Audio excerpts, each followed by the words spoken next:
So I just had a really good Bible study with my women's Bible study group. And we were talking about Deborah. And I never really studied Deborah before until now, but it's a really fascinating story. So it's not a whole lot of information on her. It just kind of goes from when God called her to send a message. So in the book of Judges is where her story is. If you look in chapter 4 and chapter 5, and you'll see her story. And basically, she was a prophet. And she was a prophet during the time where Jabin, he was the Canaanite king, and like Israel was governed by him. And he wasn't very nice. Like the Israelites went through a lot. He was very cruel to them. Life in the villages were very harsh. The people like actually like it was so bad they were like running to find different cities, like fortified cities for protection. And then the Lord raised up Deborah. And that's exactly what it says in scripture, that he raised up Deborah. She was a prophetess and she was a judge. And actually she was the only female judge in the Old Testament. Okay. And she was a champion for real. First, she was, like a loving mother to Israel. So Israel trusted her. They went to her. So she's kind of like an elder. And they went to her whenever they had issues. They went to her when they needed help. And she would counsel them. And she would just point them into the way of the Lord. Because after Joshua died, because he led the children of Israel after Moses died, they went back into their idolatry and disobedience and things like that. And God was angered because of that. And he allowed them to be oppressed by the Canaanites. But then he had mercy on them and he raised up these judges. But one after another judge, after they died, they would go right back into their idol worship and disobedience, right? And then he would raise up another judge, and then that judge would point them back to God, and then that judge would die, and it's just like a never-ending cycle. So, Judges is a book of a cycle of obedience and disobedience, pointing to God, having faith in God, looking to God, and then going back into idolatry. It's just a constant cycle. That whole book is a constant cycle. I recommend that you read the book of Judges if you have not already. So Deborah was like the truth, because God had called her to go to Barak. And Barak was to prepare to meet Sisera. Sisera was the general of Jabin's army. Remember, Jabin is the Canaanite king. So Sisera was the leader. Sisera is not a woman, it's a guy. So Barak refused to go unless Deborah went with him. Isn't that something? The reason being is because she had all that clout, right?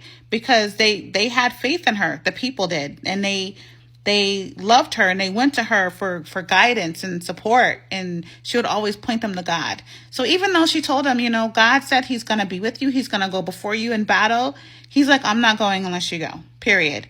So she's like, okay, fine. She agreed, but she warned him that because of his lack of faith towards the Lord, that the honor of killing Sisera would go to a woman, not to Barak. And I'm going to tell you, it's the truth. So they went into battle. God had told him to take 10,000 men with him. Now, they didn't have like the armor and all that other stuff. They didn't have like the fight in them and things like that. So Barak was kind of troubled. He's like, I don't know if I'm going to bring these men with, like, how am I going to win? Like, this is crazy. And that's one of the reasons why he wanted Deborah to go with them. And there was actually among them, there were 40,000 men, but there's no sword and no spears, like nothing. So with those men, the 10,000 that he was to bring with him, he was to like defeat the Canaanites, the army of Sisera. So anyway, Deborah, she led them out into battle. She had no military experience, anything like that. Of course, they won, which was awesome. And Sisera actually got away, the leader of the Canaanite army. He actually got away.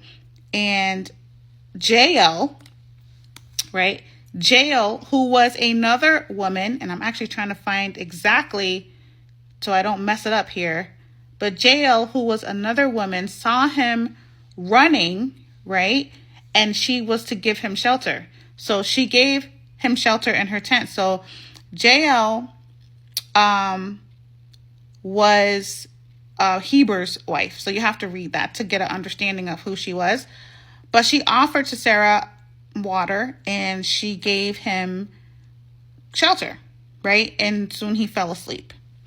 So God basically like gave her the knowledge of who he really was, because she didn't know. Like, she was ignorant of who he was. She was just trying to give this guy shelter because he was running for his life.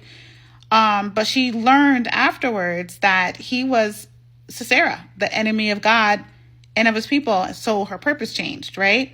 So due to God's instruction, she actually killed him in his sleep because she realized who he was.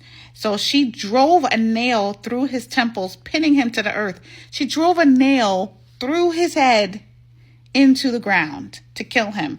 And then she went and told him that he was slain. Now, remember back when I told you that Deborah said, okay, if I'm going to lead, if I'm going to help you to lead, then it's going to be by a woman's hand that the general will be slain. And look what happened. Jael, a woman, slain the general. So it's amazing how God uses women in the Bible. It's not just men. We don't really hear a lot about the women who are used in the Bible. We hear a lot about Mary and things of that nature.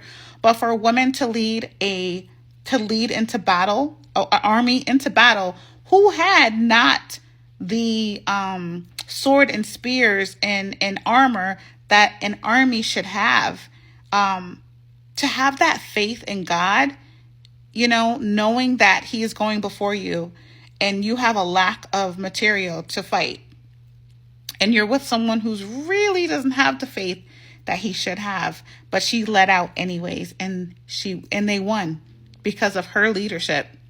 Just goes to show you that women are called to lead, and that we need to take that call, especially in the church. We do not have anyone in our nation that we can look to point us to God. And God has prepared us, and we know this already, to look to him in faith and obedience, knowing that he has a plan for us and that he will bring us out, and that he goes before us in everything that we do. So we ought not to be afraid. Don't be afraid to take a stand in leadership in the church or even outside of the church. But we definitely need that women's leadership in the church, so that we can show our youth that God does use women, and that they are going to be called and are called at this point to lead out. So when God calls you, don't be afraid to step out on faith, knowing that he goes before you. All right.